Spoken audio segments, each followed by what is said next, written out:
राम राम जी। तो करवा चौथ की शॉपिंग करने जब मैं गई थी तो तभी मेरे को पसंद आ गया था एक पाकिस्तानी सूट, तो मैं वो ले आई थी। अब अगले दिन जाना था मेरे को स्कूल की तरफ से बच्चों को लेके मूवी के लिए, तो मेरा मन था कि मैं वही सूट पहन के जाऊं, पर वो था मेरे काफी लूज, तो उठाई मशीन और खुद से लग गई थी मैं उसको ऑल्टर करने के लिए। आता जाता कुछ नहीं, पर सोची कुछ ना कुछ तो मैं कर ही लूंगी, देखा है मैंने कैसे ऑल्टर करते हैं। तो सारी तैयारी मैंने कर दी थी, इतनी ज्यादा चाव चढ़ रखा था मेरे कि मैंने प्रेस प्रेस करके बिल्कुल सेट करके रख दिया था, और नेक्स्ट डे हो गई थी मैं रेडी। पर खुद ऑल्टर करने के कुछ डिमेरिट्स भी होते हैं। मेरा लूज था थोड़ा सा सूट, और इसका प्लाजो भी काफी लूज था। उसको ऑल्टर करने का चांस मैंने लिया नहीं, क्योंकि मेरी समझ में नहीं आ रहा था उसको कैसे सेट करूं।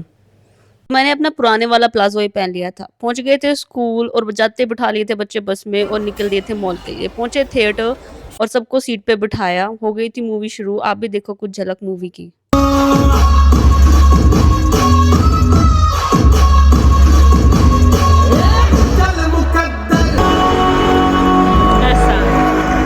तो बच्चों को लेके गए थे हम चंदू चैंपियन मूवी दिखाने के लिए। बड़ी ही इंस्पायरिंग और मोटिवेशनल एक मूवी थी ये। तो घर आई मैं स्कूल से और थकान सारी हट गई थी चाय के कप के साथ, और फिर मैंने तैयारी पकड़ ली थी अपनी दिवाली की सफाई शुरू करने की, क्योंकि आज का दिन और संडे ही था मेरे पास, वरना पूरे हफ्ते मम्मी परेशान होती। तो मैं भी धड़ाधड़ लग गई थी एक एक चीज को चमकाने। जितना हो पाया आज किया, बाकी मैं संडे को करूंगी। फिर हो गई थी शाम, पकड़ी मैंने तैयारी खाने की, क्योंकि उसके बाद जाना था मेरे को कुछ काम से बाहर। तो बना दी थी मैंने अपनी कड़ी और राइस। वैसे तो मम्मी का भी मन था कि वो भी चलेंगे हमारे साथ, पर सारे दिन काम करके वो गई थी थक, तो उन्होंने किया मना कि तुम दोनों ही जाओ, मैं नहीं जाऊंगी। तो बदले कपड़े और निकल दिए थे हम।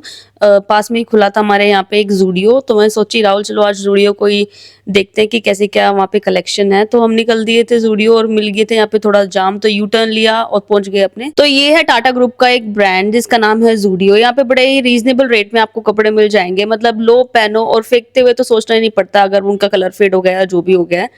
तो कभी भी आप उनको रिजेक्ट कर सकते हो, क्योंकि इतने अच्छे आपके दाम हैं।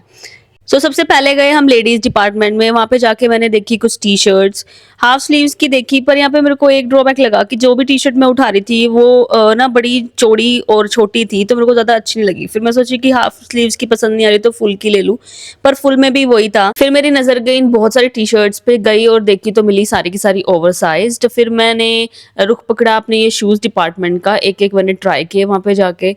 कुछ तो कंफर्टेबल थे, पर एक मेरे को पसंद आया, उसका साइज नहीं मिला मेरे को। तो ये सब एक्सप्लोर करते करते मेरी नजर गई एक जाली वाली चप्पल पे। मैं गई और राहुल को दिखाया कि राहुल देखो कितनी सही स्लीपर्स है ना, गर्मी तो लगेगी ही नींद में।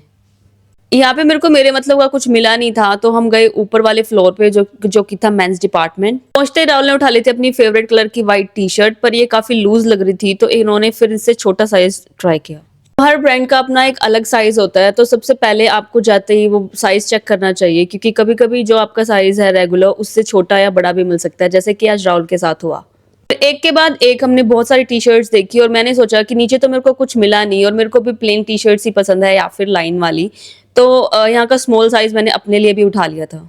राहुल ने और मैंने करे सारे कपड़े ट्राई, और फिर हम दोनों ने सोचा कि क्यों ना हम दोनों ट्विनिंग करें और दो दो टी शर्ट्स एक कलर की ले। तो ऐसा ही हमने किया कि राहुल ने तो अपने साइज की ली और सेम कलर में मैंने अपना स्मॉल साइज ले लिया था। और राहुल को परेशान करने के लिए मैंने उनकी प्रेफरेंस से बिल्कुल अपोजिट कपड़े लेने के लिए जिद करी, और वो हंस के मेरे को टाल के चलते बने। सेम फ्लोर पे घूमते घूमते मेरे को एक लेडीज का कॉर्नर दिखा जहाँ पे सारी इंडियन ड्रेसेस लगी हुई थी, तो मैंने भी कुछ एक ड्रेसेस उठाई और लगा के दिखाई और पूछा राहुल से कि कैसी क्या लग रही है। फिर मेरे को ये एक टॉप दिखा, और राहुल को परेशान करने के लिए मैंने बोला क्यों ना मैं ये ले लूं एक कंधे वाली। तो राहुल का स्वैग भी मेरे को अलग ही लगता है। जब उन्हें कोई चीज पसंद नहीं आती है तो ना वो तो हाँ कहते ना वो ना कहते हैं, बस वहां से हंस के और कल्टी मार जाते हैं।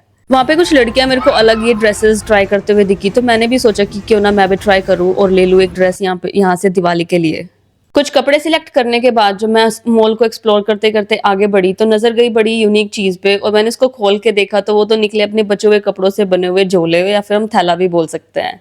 तो इस जोड़े को देख के मैं तो बड़ी शॉक भी थी, और मतलब मुझे हंसी भी आ रही थी कि कैसे हमारी दादी नानी पुराने जमाने में यूज करती थी, और जिन चीजों को आजकल हम आउटडेटेड समझते हैं वो कैसे बड़ी बड़ी महंगी चीजों के साथ बिक रही है यहाँ पे।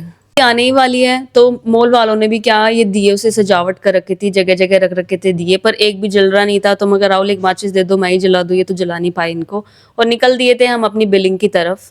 गए नीचे लगे कतार में, और अब आ गया था हमारा नंबर बिलिंग का। करा के बिलिंग हम निकल लिए थे अपने घर की तरफ। तो आज के लिए बस इतना ही, मिलते हैं अगले व्लॉग में। जय श्री श्याम।